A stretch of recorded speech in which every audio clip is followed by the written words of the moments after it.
You know how much things are going wrong at the back end, but you still have to show up confident, show up with conviction. And honestly, that was probably the hardest moments because that was so early on that I didn't really have like 110% conviction this is going to work. I knew that we were onto something and I just needed to have the time to prove it. So every call, I would just talk to myself in the mirror and I would just say, hey, you can do this. Hello, and welcome to Season 3 of The Founder Mindset, brought to you by ATB. I'm your host, Leah Sarich, and I'm delighted to be back for another season of talking to founders about what it's really like to build a company from that first big idea. If you've listened to previous episodes, you know I was a journalist for over 20 years, so I'm more curious about why anyone would ever want to become an entrepreneur. Not so much about the business model, product market fit, and so on. I want to understand why entrepreneurs keep going, why they think they're the ones to solve a massive problem, why they want to make a real impact in the world. And if you're here, I bet you want to know why too. Let's find out. Joining me today is Jana Tian, co-founder and CEO of Upside Robotics, where they're reducing the cost of farming with in-field robots matching fertilizer to crop needs. Think Roombas for fields. Jana, thank you so much for being here. Thank you so much for having me. This is so amazing. So, with this conversation, I always start, let's go way back. Think to how you actually decided to become an entrepreneur. How did this start for you? It goes back to maybe even my parents. I think there's always that line of exposure that you have as a child. So both of my parents are entrepreneurs. They both immigrated from China. They moved to Slovenia, which is a very small country in Europe, beautiful. And they started their businesses with nothing. And my mom went into silk trading and my dad ended up building furniture shops.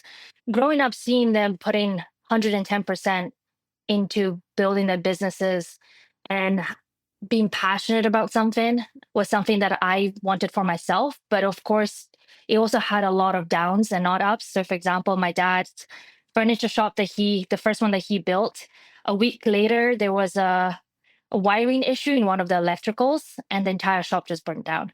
Oh So, no. yeah, so seeing that as a kid, I think I was like 9 years old. It was one of those things that it kind of put things a little bit more into perspective. Is this something, that I could see myself doing? So after like graduating and going to school, I kind of was a bit afraid of that because seeing my parents go through those really highs and really lows made me question if entrepreneurship was the right choice. That sounds even a bit scary. It That is must have very been scary. scary as a little kid seeing that happen. At that point, as a kid, I didn't fully understand, but then my parents just handled everything step by step. So they weren't phased. It just was just something that happened, and they were able to take on that pressure and just turn things around. And a month later, my dad had his shop again. So it was just one of those hiccups. And they had a lot of those situations happen to them, like on a daily basis. And they just handled it, one issue at a time. Which you're doing today. You were just talking about that. Yeah, no, exactly. And I think, yeah, seeing that, like, definitely I saw the pros and cons of entrepreneurship. And when I graduated, my first thought was, I don't want all these downsides. Could I be happy just, working in a company that's more established and have more work-life balance, stability? So that's what I did for, I think, 7 years. But then there was part of me that just felt like something was missing. And I think I was missing some level of purpose. And I needed something that I felt like there was more of a mission. And I was really lucky to have been exposed to a lot of problems in the food sector because I worked at Unilever and I developed a lot of food products, including Ben and Jerry ice creams, which was a lot of fun. And then through that, I just saw the big issues in our food systems. The quality of food is declining. We're using a lot of waste products. Well, we waste a lot of products on farms. There is a lot of labor issues. Farmers are struggling to find people to actually continue farming. The population is growing, so we need more food. There's less land because of climate change.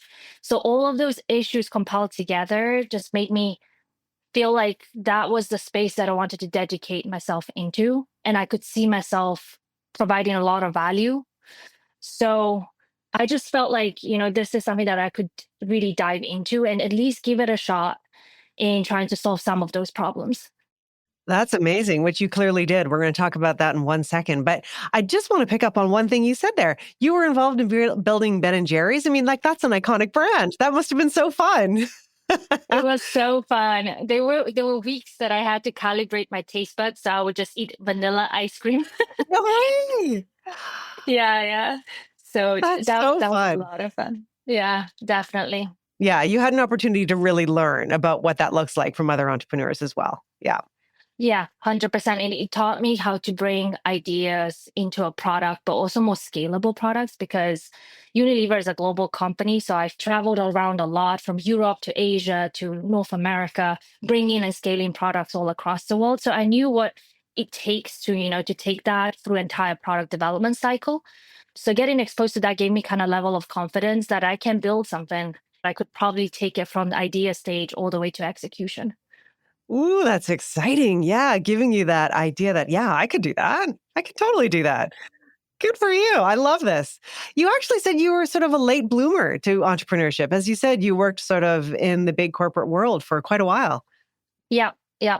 Because I always struggled. I felt when I graduated, I always knew that I had the itch for entrepreneurship, just given that, like I mentioned, like in my childhood, like I was excited by the ideas of like building something from scratch and bringing it to the world and seeing my parents do that. I've always had that itch, but at the same time, I felt like it was a selfish decision to go into entrepreneurship. Selfish how? There were a certain level of responsibilities that I had, like taking care of my family members, and also my parents worked so hard so I could have a more stable job and have more stability than them. Especially being immigrants from China, my parents didn't have a choice but to be entrepreneurs. Neither of them had college degrees, so they worked so hard so that me and my sister could get a good great degree and then have more stability in life. So it felt like if I chose entrepreneurship, that all the hard work that my parents kind of put in went into waste. So it felt like it was going to be a very selfish decision to do that. So I put it off and I really tried to not be an entrepreneur for a long time. But I just always had so many ideas and I always started like trying different things. And I got so much energy talking to other founders, to other entrepreneurs. And I just always knew that that's something that was more authentic to me. When I turned 30, that was kind of the wake up call for me that if I don't do it now, then when? So yeah, a bit of a late bloomer. And then you did it. That's so exciting. Okay, well, that brings us to, of course, Upside Robotics. So tell us what that is. Yeah, so Upside Robotics builds a small autonomous robots that currently apply nutrients on the field. So we primarily serve corn growers because corn actually uses about 60% of global fertilizer. It's also one of the largest crops. And currently, about two-thirds of the fertilizer is actually wasted. So that's about $300 billion per year, just washed away pretty much, damaging a lot of our waterways, and a lot of it turns into algae blooms and a lot of issues down the line. So our small autonomous robots, essentially what they do, they spoon feed the nutrients to exactly what's needed and when needed. So we can do precision application directly to the roots at the right time, at the right place. And on top of that, we are also able to monitor all the crops and collect a lot of data that enables us to really understand how healthy the crops are, what's happening in the fields, without farmers even having to go to the fields, which is the craziest part. Yesterday was Sunday. I was just watching our robots at home on the screen, like fertilizing the fields, and it was 35 degrees Celsius. So no farmers wanted to be outside at that point doing the work. So I felt like Upside Robotics is really revolutionizing that because we can do a lot of the farming from the comfort of your own home. And you're able to see your fields live on almost like a live stream and see the robots do the work. So it does feel like we're living in a future. Yeah. When I look at what we do, sometimes I'm like gobsmacked myself. I look at it and I'm like, I can't believe this is happening right now, that we have that technology to be able to farm at home. It's incredible. That's amazing. Congratulations. Well, let's dig into that just a little bit. So, do you mind sharing like how much money you've raised so far? So we were super lucky. We had two co-leads. They have been amazing investors to us. So we raised about 3.5 million USD. And because we are based in Canada, we can actually deploy that capital very efficiently. In Canada, you have a lot of shred, which is basically about 60% of all the R&D spent on employees or anybody that you bring on to the team gets basically reimbursed back. And there's a lot of other support like grants. The government has been amazing in Canada pushing innovation through the door by supporting startups like ourselves. So honestly, I felt like Canada was one of the probably best places to start a company, which is usually it's not that way. It's the other way around. There's a lot of brain drain from Canada going to the US. But for us, we had the right market here. So there's about $4 billion worth of corn. We had the right talent. We are located right in Waterloo, next to University of Waterloo. So we have some of the best mechatronics engineers. So yeah, so that's how like we made the move from San Francisco to Canada. To Canada. How incredible. How many employees do you have currently? We currently have 12, eight actually full time, and then about four usually more contractors. But we are ramping up super fast. So we now have a talent pipeline of probably about six additional people that we want to bring on to the team to Wow. support the operations. That's so exciting. Okay. And so, did I have this right? Last year you covered 70 acres of fields, and this year you're already at 1,200? Yeah, so it's been an immense growth for us. I think it's like 30x in terms of Wow. growing. So there's a lot of growing pains associated with it. First of all, last year we did like trials, so across seven different farms, 10 acres each. So we did about 70 acres of just testing if our robots could actually reduce the fertilizer use. That was the first thing. And the second thing was learning about the conditions on the field. So we lived in the RV. We slept on farms the entire summer. So we could prototype really fast and develop products that were right and actually built for the farms, on farms. And because of that, I think farmers just saw the level of effort that we put in and could actually buy into the future. So we ended up with about 100 farmers signing up for our product and wanting it to basically deploy on their farms this year.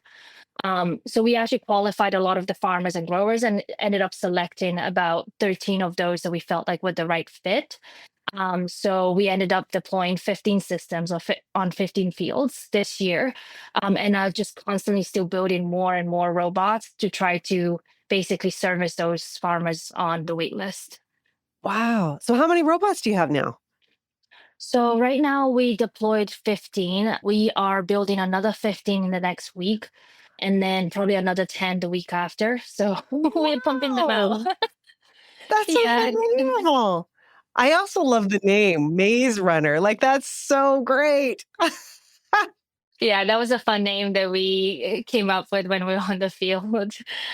But yes, definitely that's our main product that we want to focus on right now. That's incredible. Okay, but we have to go back to something that you just sort of glossed over, which is actually a massive deal. You rented an RV and slept in the fields? Yes, yes. We are still sleeping on the fields. But last year, honestly, both me and my co-founder, we had some level of exposure to agriculture, like being on the fields, but neither of us are farmers. So to be able to ramp up our learning curve and really truly understand what farmers go through, the best way is just to live right next door. So we basically got an RV, parked it right next to the farm sites, and just slept there and then rotated across farm to farm to farm the whole summer. And that enabled us to build such close relationships with farmers, who, by the way, are the best people. I agree. I'm from Saskatchewan. I get it.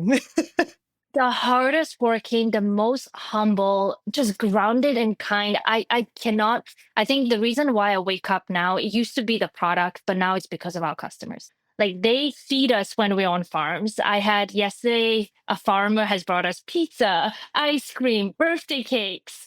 They are there whenever we need them. We had a bit of an issue 2 days ago on one of the farms where we had to replace a battery, and a farmer said it was too hard for me to walk and he didn't want me to walk on the fields myself. So he just took a sprayer, put me on the spray, drove me right to the battery, and then I could just replace it.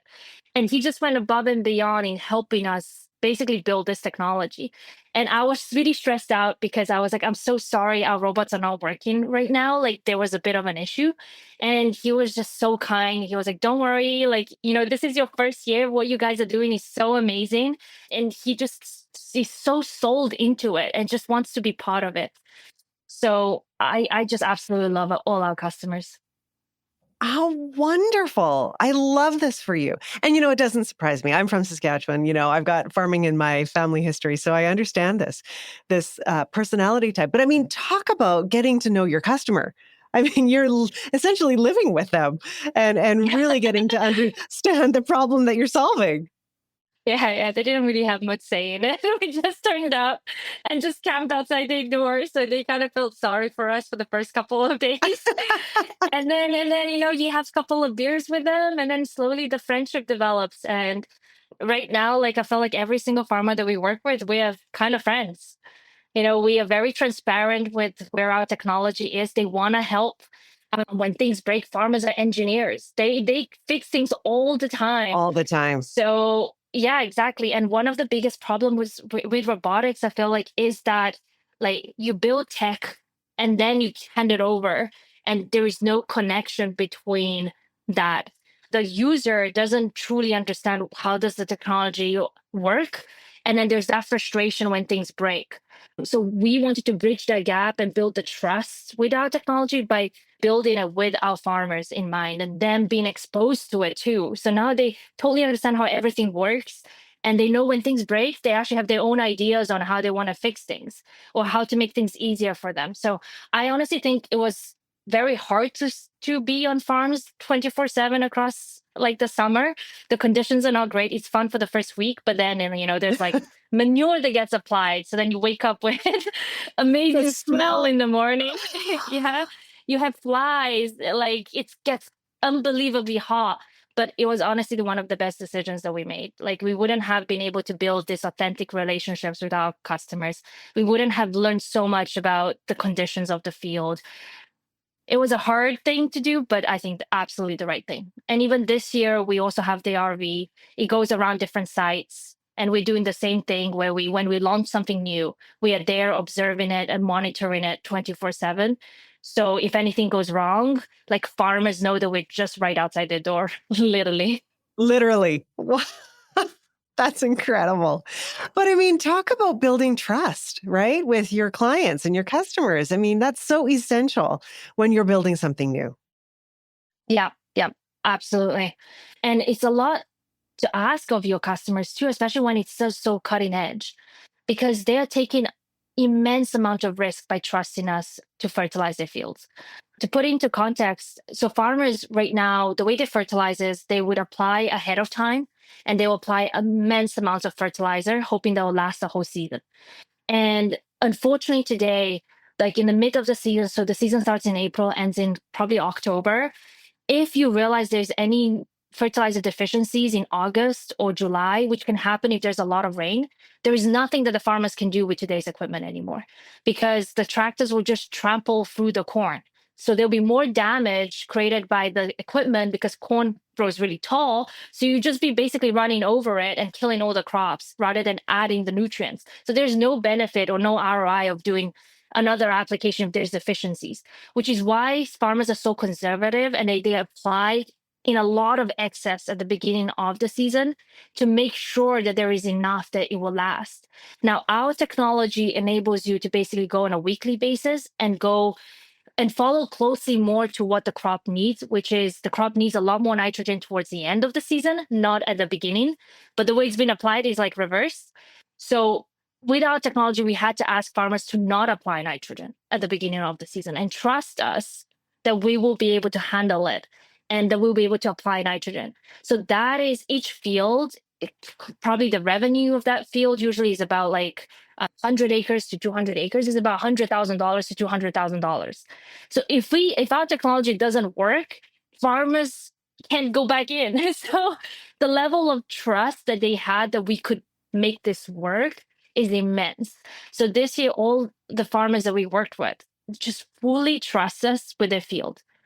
even though they have not seen the robots work, they have not seen the technology. We are building, deploying all at once, but they trust us. So the farmers said, I don't care what you're building. I've seen you last year. I've seen how hard you guys work. I can see that you guys execute, and I trust that you will make it work and you'll figure it out. The Founder Mindset is brought to you by ATB Financial. In the fast-paced world of tech, your banking needs evolve as quickly as your industry. Whether you're just starting out or aiming to reach new heights, ATB Financial is dedicated to supporting tech companies every step of the way. Partner with ATB Financial for a banking solution that grows with your business. That's an incredible honor, isn't it, really, to receive that trust? 100%. It is immense amount of pressure too, but in a good way, because I feel like they believe in this more than sometimes we do ourselves. That's incredible. What does that tell you, too, about the need for this? I mean, it sounds like they really see the opportunity here and the need, like they want you to succeed. Yeah, there's nothing like it right now on the market. There's just nothing else that can actually go out there during the entire season and monitor the crops and actually be able to apply the right nutrients. Like, this is just, if this works, this is revolutionary, and all farmers see it. I have not spoken to a single farmer that would say this doesn't make sense. All of them say this makes sense, but my concern is how we going to get there. They all believe with autonomy, the future is not big tractors, big machines. The future is in the small autonomous machines that you can just leave out there and they do the work and you just monitor, especially with all the labor shortages, right? We have to move into that system. So the farmers are just questioning when will that happen? And then like how are we gonna create that technology to be reliable? So all of them are bought into the vision. Like I've never had a farmer question that. They just are questioning you guys or who's going to bring this and who's going to be the first one, and do I want to take that risk being an early adopter, because there's an immense amount of risk in doing that. So every single farmer that we're working with, we're so grateful because they're taking an immense risk on themselves and helping us push this forward. Without them, we would not be able to build this technology. So they're making a huge difference. They really are. Wow, that's incredible. Help me understand this, though. You did say you're doing this in Canada. Well, we all know it snows for half the year here. So how are you building this company? Are you working elsewhere in the States, et cetera? Yeah, so we basically follow similar seasons to what farmers are used to anywhere that we go. So right now in Canada, like it is one season because of the weather, but farmers also buy equipment, a lot of expensive equipment like sprayers that cost $2 million for that one season, because the season lasts, yeah, between April to October, and the amount of, because corn is a row crop, the fields are huge. So you basically work almost overtime during that season. And then you have a cool off period with, like in October onwards, you just have to fix all the things that have broken down during the season. So that's how we operate in Canada, and our robots live in the field. And then during the winter time, as a company, we also have other sites that enable two seasons. So we did trials in Florida. So over winter, we actually go to Florida, and there's a lot of sweet corn in Florida. Actually, 90%, I think, of US sweet corn is actually farmed in Florida during winter periods. So a very small region, and it supplies everything across the US. So we go there and we help farmers to just get through that season, because it's also very manual. Everything is getting applied. Sweet corn requires a lot of fertilizer. As a company, we try to see where the opportunities are. So we're looking at potentially going into some warmer regions during the winter. And then we're looking at Mexico as well, Brazil, which has two seasons. Australia is another one. So there's a lot of ample of opportunity to go to different places and bring this technology depending on the climate and the need. Wow, that's incredible. I love this for you. Okay, so every person that sits in this chair, I always ask them, go back to a time when you're building your company and there was this do or die moment, this like pivotal moment when you were like, I have no idea if this is going to work or not. And think that through, and then maybe just share that story with us so we can understand sort of what happened, and then we'll talk about how you moved through it. Can you think of an example? Yeah. Oh. I mean, how many? Got to learn to narrow it down. But maybe I'll just go with the first one that was like the scariest, I guess. My co-founder and I, so Sam, who's my co-founder, he is the CTO. So he built the prototype of the robot. We took that prototype, brought it to Canada, and then we tried to basically talk to the customers. We signed up, like I said, 7 different customers that wanted to use this prototype. And then this prototype was actually stored in San Francisco in one of the co-working spaces. And then the season was about to start. So we were going to transport that prototype and then bring it to Canada again. So then we could actually start fertilizing the fields. So Sam went back to the space, put the finishing touches on the robot, put the suitcase next to it, ready to ship it the next morning. And then the next morning, Sam comes to the place and literally there's like fire trucks all outside and police and everything is shut down. And he's like, don't know what's happening around here. No idea. Okay, let me just walk to the front door. And then everything is shut down. He's like, okay, there's something wrong. Not sure what. And then he gets informed that the entire co-working space got burnt down. And that is No. our robot. Yeah. Oh my goodness. What did Yeah. that So feel like to hear that? well, we were already very delayed because we literally did not expect to have 7 customers that wanted the product. We only had 1 robot. We wanted to have 3 of them so we could service all the farms. And then we had 0. Oh, So we didn't know what to do. So we basically had to come up with a game plan. At that point, I was also fundraising in San Francisco. So I already had a couple of investors that were interested and being able, like, I was very scared because this is not good news. no kidding. Exactly. So during fundraising, also sharing that news was a scary moment for me, but it was the right thing to do, right? Being transparent, building relationship on trust. And so, yeah, so that was happening. So I had to stay and fundraise. And then Sam immediately flew back to Canada and decided that we're going to just build a prototype in Canada.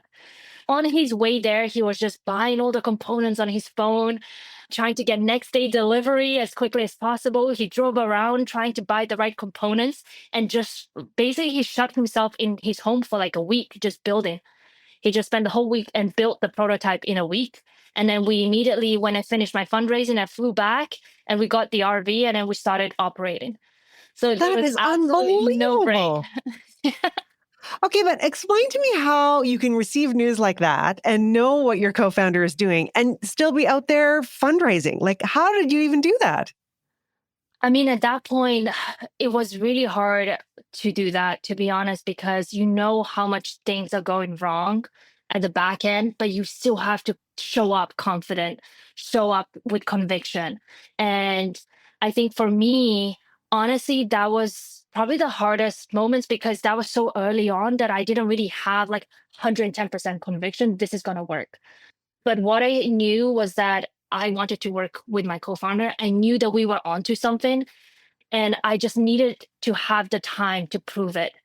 So every call, I would just talk to myself in the mirror and I would just say, hey, you can do this. Like, this is going to be something you might not have all the answers, but my gut feeling was this is going to be big. So I just went into every single call, into every single fundraising, just, yeah, egging myself on, being like, I know that we're not there, but I have a lot of hope that we will get there. Wow, that is so inspirational that you were able to do that. That is incredible. So, looking back on it now, how does that sort of inform or change how you say fundraise now or talk to investors now, as an example? What we care about is finding the right people more than anything. So we really talk a lot about the vision. Why does the company exist? Like, what's our grand vision? If this all works, like, what are we changing? What's the impact that we can make? Why are we the right people to do that? So we really focus on that. And the right investors will, if they come on board on the vision, the rest is just details. Like the people that we really, really try to find are those that already thought about it, already know the issues that are happening in agriculture, already know that the only way out is through innovation. There's no other way out. Like it's $1 trillion industry, and right now it's collapsing. And there's a lot of investors that already have that thesis. They've already looked into it because they know all the problems are coming all at once. Like it's just at a boiling point. So the only way that we could succeed and continue farming, continue growing food is if we build technology for the future. And that needs to happen now. So like there are investors that come to us that pitch to us And all the investors that we have currently on our cap table are those investors. They came to us with, I see all of these problems happening in agriculture, and you are building this. How is this going to solve the problems that I'm seeing? And then we have a very, very, I'd say, fruitful conversation on where does our company align with the kind of the bigger picture, and we go straight into that rather than talk about the details of, like how much revenue are you going to generate next month or so. Yeah, those things are going to come if you truly believe on the kind of the bigger picture. This is the right thing. This needs to happen. Right. That's incredible. It's funny because I remember when we chatted in the prep call, you'd said, despite these incredible moments where things were blowing up and burning down and all this kind of stuff, you said that even on your worst days, you would never stop building. Yeah. I mean, I had a really, really rough day yesterday, but even because yesterday was very hot, we had a lot of issues, like I said, with some of our robots because they've never experienced this immense of heat. So things about to go wrong the first time, you have different conditions. So we fixed it all, so everything's fine. But like in the moment, it is really hard. You're outside in 35 degrees Celsius. You're like about to die, but you have to just keep going and keep pushing. But I think it's just an immense level of motivation that I get just because I truly believe that this needs to exist. And I question, if it's not us, then who? And I have not seen anyone else building something like it yet.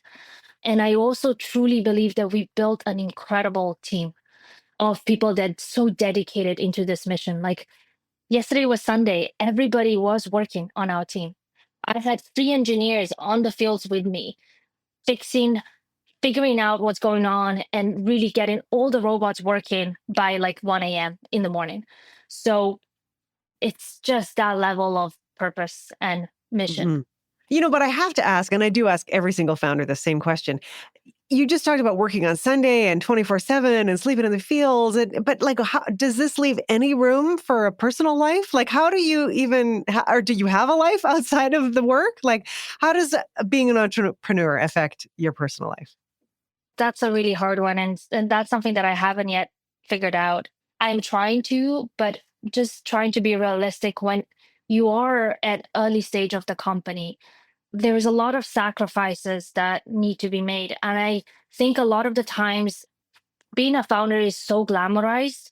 People show the successes, they show when people have exited, but you don't really see the beginnings of how hard it is and the long hours, the uncertainty that you have to navigate.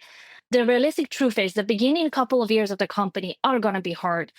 But if you have the conviction that what you're building is right and you have enough belief in yourself that you're the right person to build it, I think it's worth the shot, for me at least. And then accepting that I'm going to have to make sacrifices, which could be sacrifices on my sleep, sacrifices on hanging out with friends on the weekend, or sacrifices on even personal relationships, like having, a partner that you could go see and actually spend time with. I believe that you can have everything, but you can't have everything all at once. And if you're truly onto something, like realistically, I'm telling myself for the next 5 years, the company just comes first. This comes first to me. And I know that nothing else in my life is going to be perfect. Right, right. Wow. A lot of founders have talked about that. They have this awareness that, this is something that I need to work on, but, I can't do it at the moment. So to your point, it's not about that it won't happen. It's just about the timing, right? It's about you can have everything, but you can't have it maybe all at the same time. Exactly. And I think that's the way I tend to now live my life, is like in chapters. Like I know my life, the way I see it is I'm writing this book, and each book obviously has different chapters. And this chapter for me is Upside, And this chapter, my last 2 years, 3 years, 5 years, I don't know. But right now I'm writing this chapter. And then maybe afterwards, there's going to be a chapter about family, or a chapter about, friendship. So then I'm going to prioritize that. But like, I try to be realistic that I just can't do upside, family, friends, work life balance, fitness, and have Yeah. all ample time to go travel and all of it all in one chapter. Right. Thank you for sharing that. I think that's actually very insightful and really helpful for the folks that listen to this podcast. So, if that's the case, and I love how you're thinking about this, it sounds to me that you're very sort of driven by this notion of creating impact in the world. Tell me a little bit about how you think of creating meaningful human impact in the world. I think the way I thought about impact is like different like Russian dolls. I guess there is like the immediate impact that you could have just within yourself and the people that you kind of surround with. So being kind and like being generous with other people, that's like an immediate impact that any person can have, right? It's like how you show up on daily basis and how you interact with people. It's got like butterfly effect, right? If I'm angry and miserable and then that's how I treat other people, that's gonna escalate and that person's probably gonna treat someone else like that. So like I do think like impact is like there's different levels of impact, but probably the most important one is that first immediate impact of how you show up. And then the other impacts like around your community, like how you show up in your community, how you're like helping, I don't know, like your neighbors or people that you kind of know in the place and making the place better. So that's how I think about this kind of second layer of impact. And then if you're lucky, which I am very fortunate, is kind of the third layer of impact, which is kind of the bigger picture. Like, given all the skills that I have and everything that I've learned, what are the big problems that I could solve, that I could contribute and add value on a bigger scale? And that's how I was telling you about like, I feel like given my experiences and what I've seen, I could really contribute a lot to the future of the food systems. That's how I dedicated myself. And I said, this is the area that I could work my entire life. And if I just move a little bit of that needle, I'll be very happy. I would feel like that's worth it.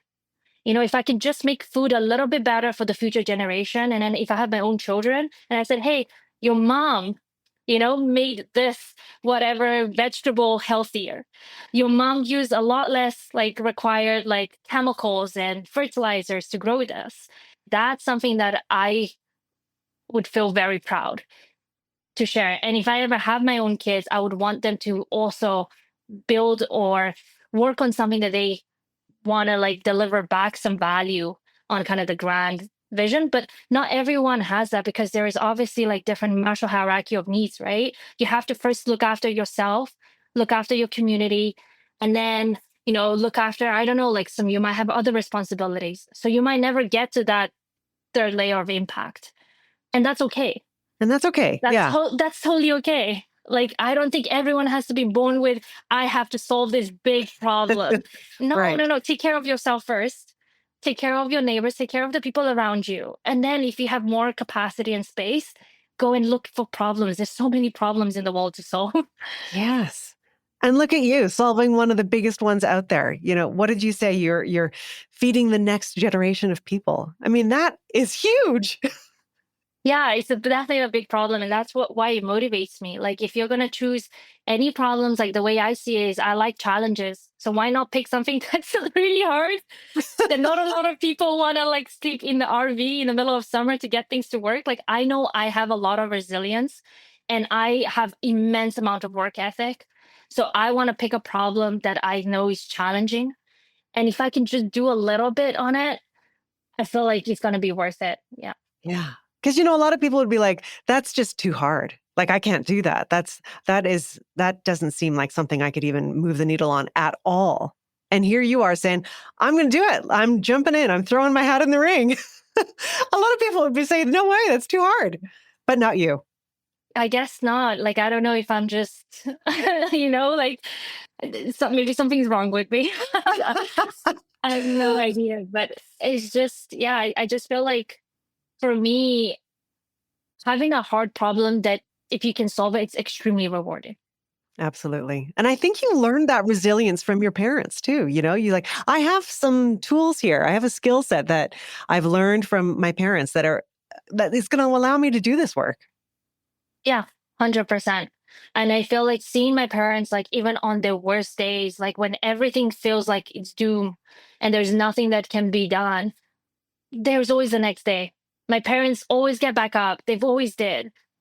I feel like I have that mindset too. When things really, really go wrong, it's easy for me to just like kind of take a step back and be like, okay, these are all the problems.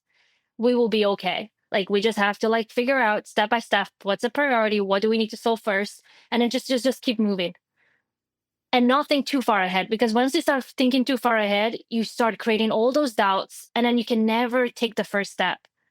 What I really try to do is like focus on, I know the vision, and then I focus on the steps ahead of me, and then don't think anything in between. Anything in between is too scary.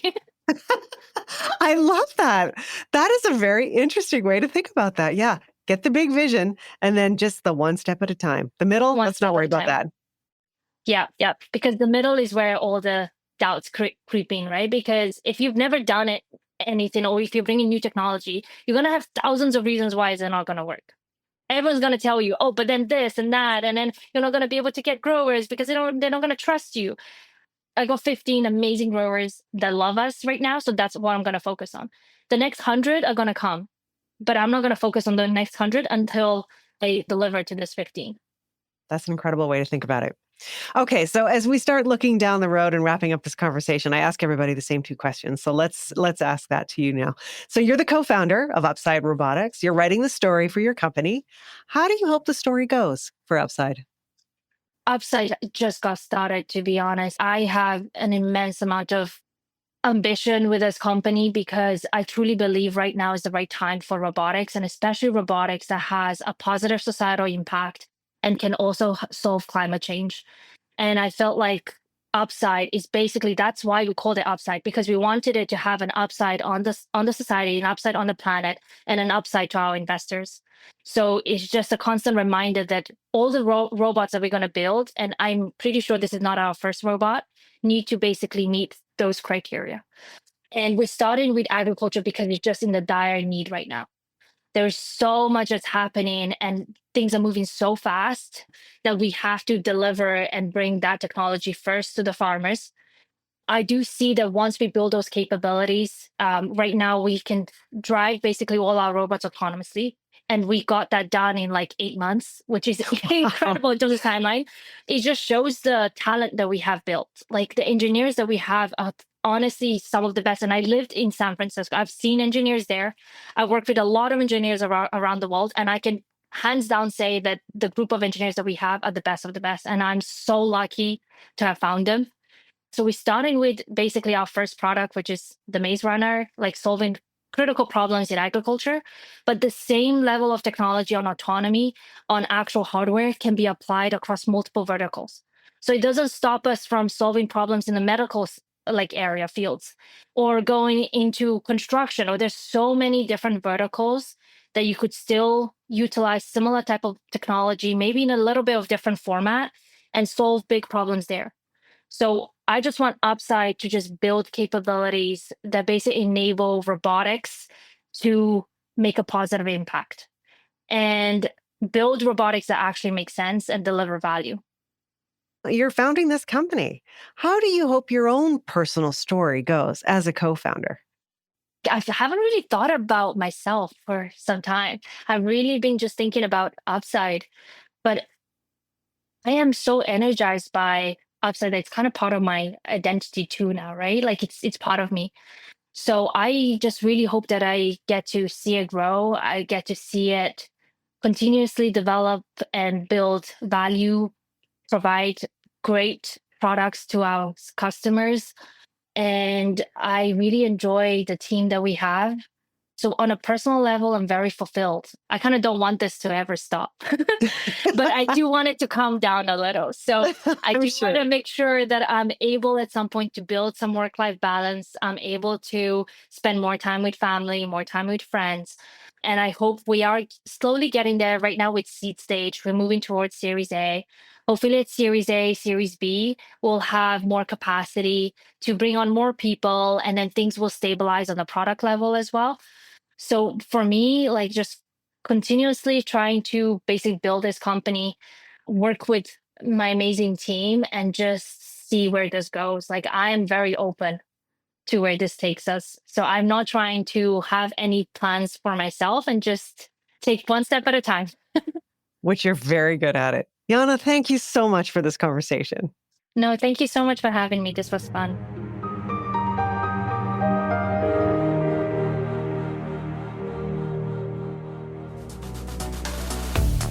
If you're building a tech company in Canada, you've probably heard of Artemis. They're the recruiters founders trust to find the leaders and key teammates who'll shape the future of their business. I know them personally. They're thoughtful, genuinely caring, and deeply connected in tech. The Artemis Canada team treats every search like the future depends on it, because it does.